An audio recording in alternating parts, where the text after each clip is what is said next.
बिस्मिल्लाहिर्रहमानिर्रहीम। अस्सलामुअलैकुम वीवर्स। आज मैं आपके लिए लेकर आई हूँ 1 पाउंड का टी केक, जिसे मैं तैयार करूँगी और आप इसे इस्तेमाल कर सकते हैं स्नैक्स के तौर पे। इसके लिए मैंने लिए हैं 2 वाइट एग और इसको मैंने बहुत अच्छे तरीके से बीट किया है। अंडे जो है उनको रूम टेम्परेचर पर होना चाहिए, उससे ये होगा कि स्पंज अच्छा तैयार होगा। अंडे की जर्दी मैंने सेपरेट करने के बाद सफ़ेदी को मैंने बहुत अच्छे तरीके से बीट किया है और जो मेरा बीटर है इसको मैंने मीडियम आंच पे रखा है। आप भी ऐसे कीजिएगा, मीडियम पे। इसका टेक्सचर बहुत अच्छा बनता है। जो सफ़ेदी को इसके बाद मैंने इसमें ऐड किए 1/4 कप ऑफ, देखिए इसको मैं कितने अच्छे तरीके से बीट कर रही हूँ।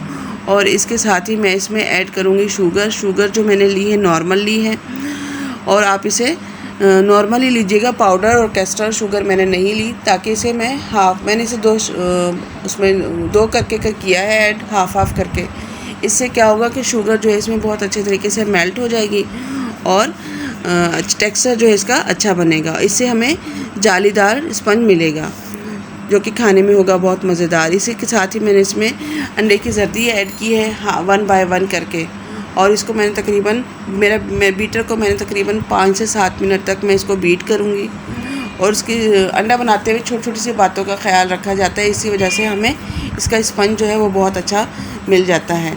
इसके साथ ही मैंने इसमें ऐड करूँगी बाकी चीज़ें जो कि 1 बाय 1 मैं आपको बता रही हूँ। इससे बहुत मज़े का बनेगा। देखिए फिर मैंने इसमें ऐड किया है 1/4 teaspoon of vanilla essence. Vanilla essence से खुशबू बहुत अच्छी आती है। देखिए अभी जो मेरा टेक्सचर है इसने फ्लफ़ी होना शुरू कर दिया है। और इसके साथ ही मैंने ऐड किया है 1/4 कप ऑयल। मैंने ये घर पे मेरे पास ये कप नहीं थे दूसरे वाले, तो मेजरिंग कप, तो मैंने इसी के साथ मेजर किया और केक बनाया है घरेलू तरीके से। आप भी बनाइएगा, आपको अच्छा मज़े का मिलेगा केक। और ऑयल डालने के बाद मैंने इसको बहुत अच्छे तरीके से बीट किया है। देखिए इसकी कलर जो है, इसकी रंगत चेंज हो जाएगी येलो से वाइट, और ये थोड़ा सा फ्लफ़ी हो जाएगा। यहाँ पर जैसे मैंने इसको ये देखिए इसका टेक्सचर कितना अच्छा बन गया है।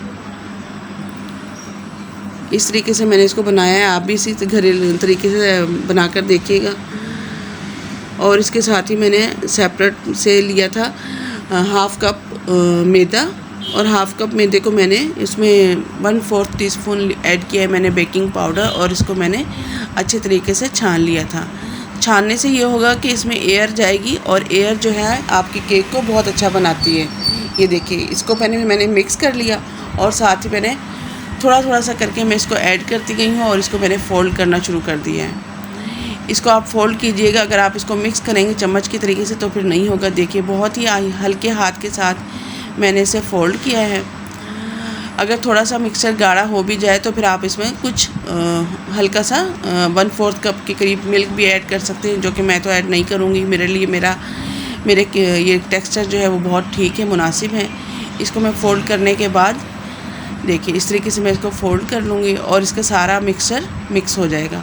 इसके साथ ही मैंने लिया है यहाँ पे 6 इंच का बॉल है मेरे पास, इसको मैंने ग्रीस कर लिया था, और इसके साथ ही मैंने इसमें लगा लिया है फॉइल पेपर। मैं इसमें बना रही हूँ, आपके पास अगर नहीं है तो आप पतीली में भी बना सकती हैं।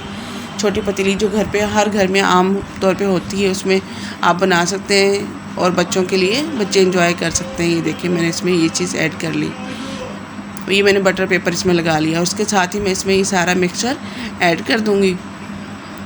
मिक्सचर जो है ये देखिए स्पैचुला की मदद से मैं सारा इसमें ट्रांसफ़र कर दूँगी, और इसके बबल जो है वो मैं निकाल लूँगी। बबल निकालने से ये होता है कि इसमें एयर निकल जाती है सारी, तो फिर से जो इसका स्पंज जो है वो बहुत अच्छा बन जाता है, सॉफ्ट बनेगा।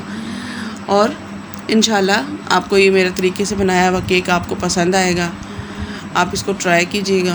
देखिए इसके बाद मैंने इसके बबल निकाल लिए हैं, और एक अलग मैंने इसे पतीले में बनाया है, तो आप भी ट्राई कीजिएगा। देखिए मैंने क्या किया था, प्री हीट 15 मिनट पहले मैंने इसमें रख दिया था हल्की आंच के साथ, और इसके साथ मेरा पतीला जो है हीट पे है, और इसके साथ ही मैंने इसको ऐड किया, और मैं इसको ऊपर से कवर कर दूँगी।